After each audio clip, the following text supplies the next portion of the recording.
or persons in this newscast are innocent until proven guilty in a court of law. Don't forget to subscribe to our YouTube channel and our other social media platforms. Are we ready? You're listening to Hollywood on Motorcycle Madhouse on iTunes and all major podcasting platforms. And how you guys doing? We got a show for you today. We are going to give you an update. We've been digging around a little bit concerning this thing going on in Washington, and boy, what we found out is something else. Now, the media and the police are saying that the Bandidos were involved in this murder. They also said there is a suspect that they are looking at. Now, I've been doing a little background, like I said, and there is no way in hell the suspect that they are looking at is a part of the Bandidos. There is no way in hell that the Bandidos would let this freaking guy in. Now, I'm not just saying that because, many people are saying, oh, you're back in the club. No, I am doing my research, just like you guys should be doing whenever you guys watch this program.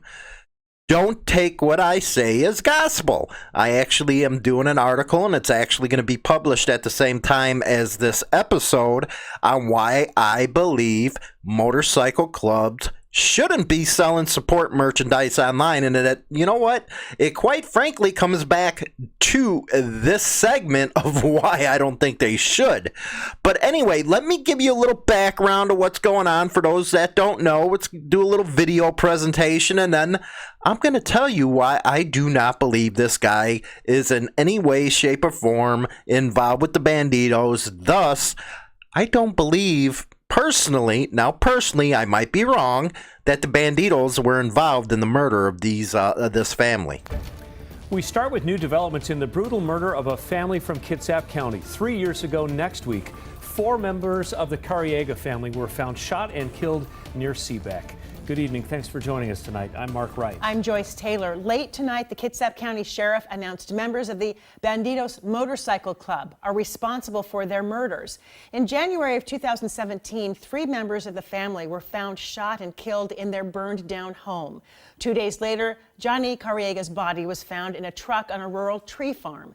Investigators want to talk to people who may have seen his truck, a 2005 Ford F-150, near that tree farm on Northeast Dewatto-Holly Road in North Mason County.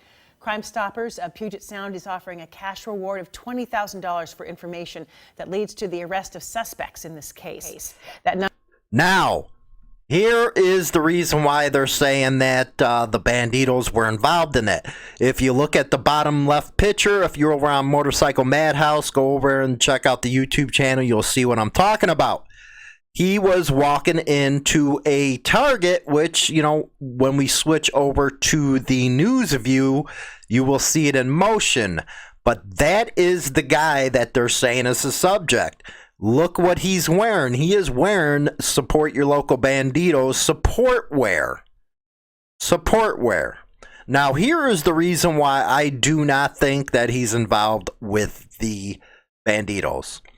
And this is from the Kitsap County Sheriff's Office in September 14th of 2017. A felony arrest warrant has been issued for the arrest of Danie J. Kelly Jr. Danie Kelly Jr. is a white male with a screwed up name. It's kind of like a boy named Sue, but anyway. Age 38, 5'11", 220, with brown hair and brown eyes, and it is known to live in the Bremerton area. He has multiple tattoos covering his arms, neck, and face. Kelly Jr. is wanted on a Kitsap County Superior Court arrest warrant for indecent liberties and assault 4th degree with sexual motivation. Bail is set at $100,000. The warrant was issued on the 13th of that year. Now, what they do not tell you is that arrest was him trying to pork his mother. Boy, you just became a man. You busted your first nut.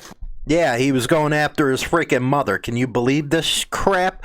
But let's go over to the news view and take a more in-depth look at this. Okay, Now, I'm going to take you back to September 14th of 2017. This from the Kitsap Sun by Andrew Billinen.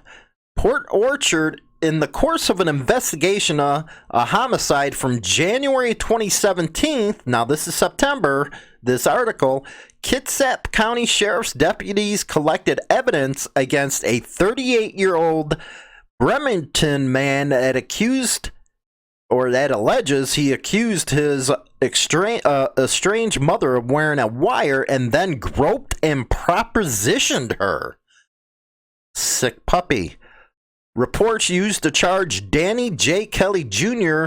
redact the name of the homicide victims, but the only unsolved homicides reported during that period in Kitsap County were of 4 members of the Careaga family. Quote, he is one of the people we have contacted in the course of the investigation. Kitsap County Sheriff's Lieutenant John Van Giesen said of Kelly's connection to the Careaga investigation, and we have contacted 200 to 300 people. Kelly has not been charged or named in connection to the deaths of the Careaga family, 4 high-profile murders that shook Kitsap County and remained unsolved. Kelly is charged with indecent liberties, a felony, and 4th-degree assault with sexual motivation, a gross misdemeanor. Yeah, it's gross, all right. He has yet to enter a plea.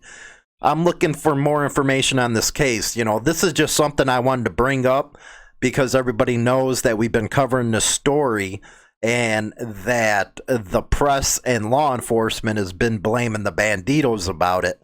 So we wanted to dig because quite frankly, I cannot believe a motorcycle club would be involved in something like this. This is more cartel crap or some demented fool like this. The allegations were brought to the attention of the sheriff's office on September 1st and were investigated first by a deputy. The mother reported she had been assaulted about 3 days before. That deputy then contacted a detective who works on the Careaga case. She reconnected Kelly's mother, explaining she was working on the homicide case and contributed more detail to the assault case. The arrest warrant that came out of the assault case against Kelly was publicized by the sheriff's office, which we showed you on that post on Facebook. During the interview with the detective, Kelly's mother said, quote, she was aware of the redacted basically the Careaga homicides and that Dana's name has been brought up, but she was surprised he was asked if she was wearing a wire. So, now, here is a video of the dude walking into the Target. And, of course, he's wearing the gear. That is where they are getting everything. Well, he's wearing support your local Bandidos. It must be, you know, they're involved. Now, let's take a look at this one right here. It's basically probably showing them getting out of the car. It's a 4-door silver sedan. Basically a useless video anyway. But it goes on to say the footage shows an adult male, which was dummy, entering the Silverdale Target store at approximately 7:44 January 15th. Other video footage shows a silver 4-door car driving along the front of the Target store, heading eastbound in the parking lot and then turning southbound on the Kitsap Mall Boulevard. The murders took place 12 days later.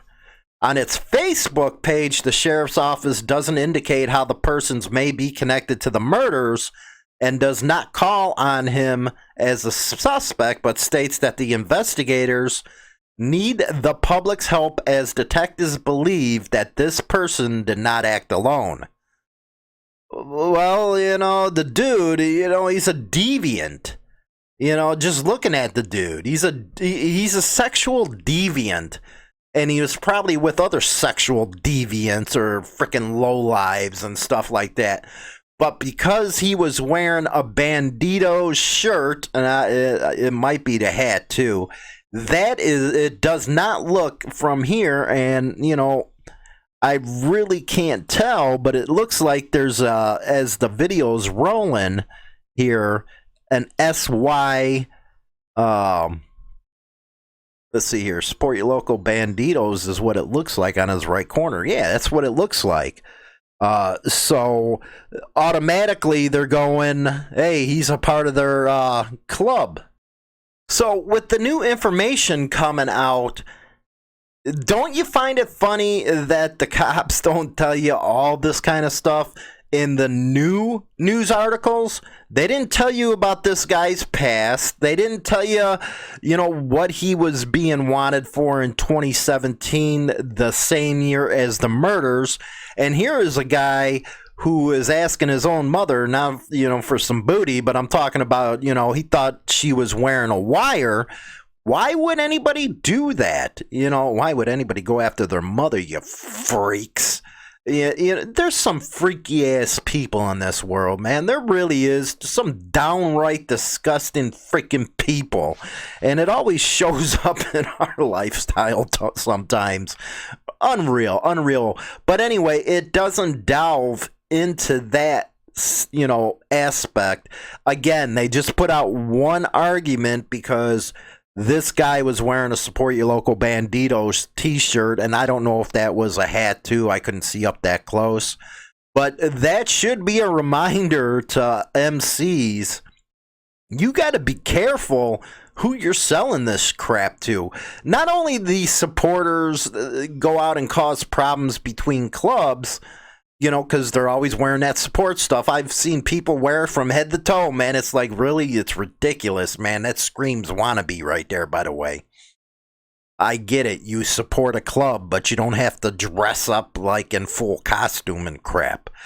But more importantly, what it does is something like this happens, and next thing you know, the club's thrown under the bus because some idiot is wearing their stuff. And then the cops go around and say, well, he's an affiliate or he's an associate of this club, so the club must be involved. The more that we look into this type of stuff, and there's really not that much out there about how the case is. It's like really under wraps. You don't know the full story of what's going on. Was there a sexual assault? Was there money stolen? Was it a robbery? Was it a hit? Nobody's telling you anything. But what happens is they put it out there right now, and they got it in everybody's mind. And I argued, I hoped it wasn't the Bandidos, because I didn't think that a motorcycle club would pull something like this. If they did, wow, that's going to be a black eye on the motorcycle community. But further research into this stuff, there's no way they would let this kind of guy around. And if they did, what the hell's going on with clubs? That's all I got to say on that matter. But we're going to go and one more story that we got. Harley-Davidson, they're suing a restaurant owner because they put a mural up with their logo in dedication and support of the company. Wait till you see this one. Okay, here it is. Harley-Davidson slaps Miss Worcester Diner with cease and desist letter. This out of WCVB, Channel 5 or ABC by Bill Shatner of the Milford Daily News staff. Let's take a look at this in Worcester, a legal brawl has broken out involving a local diner and a motorcycle company. The owner of the Miss Worcester Diner is a big fan of Harley-Davidson bikes, so she put up a large Harley mural above the diner's entrance. That's a damn good-looking mural. Not so fast, said Harley, which fired off a certified letter asking her to remove the mural pronto. That's because somebody freaking, off it, tattletale done I'm not making company. any money off it. It was just, my love and admiration for the motorcycles itself. We're a big bike community here at the diner, and we all ride Harleys. A petition drive is underway to save the mural, which was painted by a local artist, by the way. Yeah, somebody, like I just said before while it was going on, somebody ratted them out to the company. How petty! My God. Anyway, an online petition has quickly racked up more than 1,000 signatures in support of the diner, which faces a cease and desist letter from Harley-Davidson for the iconic hand-painted logo atop the building's side wall.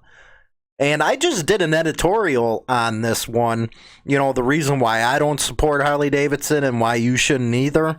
I get it. You got your die-hard Harley-Davidson riders defending the company. It's their logo, blah, blah, blah. They can do it. My argument is this company gets so much free advertising by idiots putting a Harley-Davidson logo on their bodies, because I know when I owned a tattoo shop, we did nothing but them damn things. And I would always ask, why the hell you putting that logo on your body? And most of the time, it was the freaking rich guy. Well, it looks cool. Oh, my God.